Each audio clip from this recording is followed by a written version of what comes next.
Говорят, что нет в лесу зверя страшнее дикого хищника. Но жизнь нередко доказывает обратное.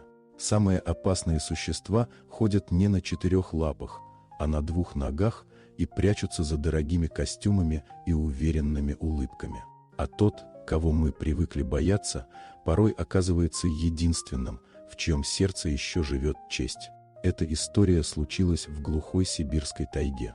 Там, среди вековых кедров и болотных туманов, старый лесник однажды столкнулся с человеческой жестокостью. И помощь пришла совсем не от людей. Иван Петрович прожил на своем кордоне почти 40 лет. Тайга стала ему домом, а звери – соседями. Он знал каждый овраг, каждую тропу. Ранней весной, обходя участок, старик услышал жалобный писк из низины. Спустившись, он увидел страшную картину. В старый браконьерский капкан попал маленький медвежонок. Малыш обессилел, дергая лапу, зажатую ржавыми зубьями. Иван Петрович понимал, где-то рядом медведица.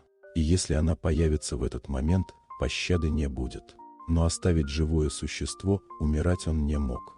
Перекрестившись, он накрыл медвежонка своей телогрейкой и, рискуя руками, разжал капкан. Лапа была сильно повреждена. Старик промыл рану водкой, перевязал чистой тряпицей и положил рядом кусок хлеба с медом. И тут в кустах раздался треск. В нескольких шагах поднялась огромная медведица. Иван Петрович замер. Он мысленно попрощался с жизнью. Но зверь не бросился. Медведица шумно втянула воздух, уловив запах лекарства и меда, посмотрела на старика внимательными темными глазами, тихо рыкнула на детеныша и увела его в чащу. Тогда лесник еще не знал, что это был его 2-й день рождения.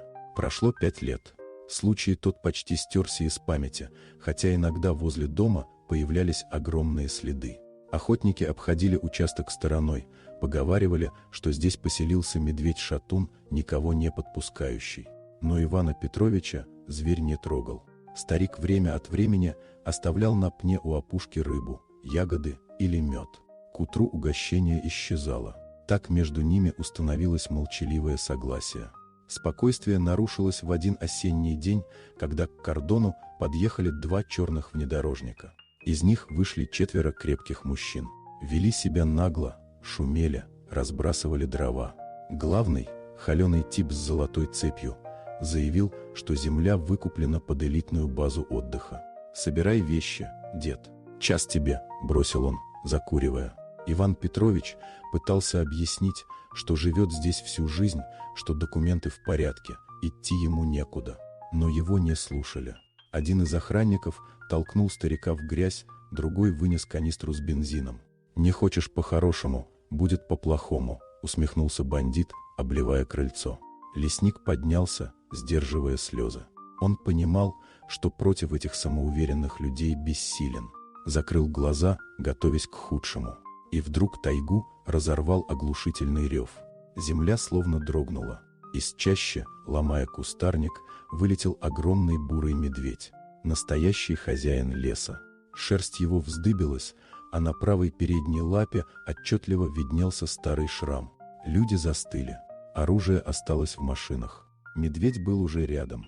Он не стал нападать на них напрямую. С разгона зверь врезался в ближайший внедорожник, перевернув его и смяв металл. Стекла разлетелись. Мужчины закричали и бросились кто куда. Один полез на дерево, другой спрятался за второй машиной. Медведь поднялся на задние лапы, возвышаясь над ними, как темная гора, и снова заревел. В этом реве звучало предупреждение. Когда незваные гости обратились в бегство, зверь опустился на 4 лапы и повернул голову к Ивану Петровичу. Несколько секунд они смотрели друг на друга. Взгляд медведя был спокойным и узнающим. Он помнил. Фыркнув, зверь развернулся и неторопливо ушел в лес. Перепуганные хозяева жизни поспешно уехали, даже не оглянувшись. Больше никто на кордоне не появлялся. По округе быстро разнеслась молва, что лесника охраняет сам дух тайги.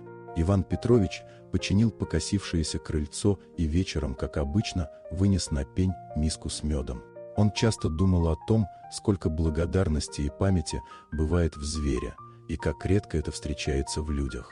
Медведь мог растерзать обидчиков, но лишь защитил свой дом и того, кто однажды спас его жизнь.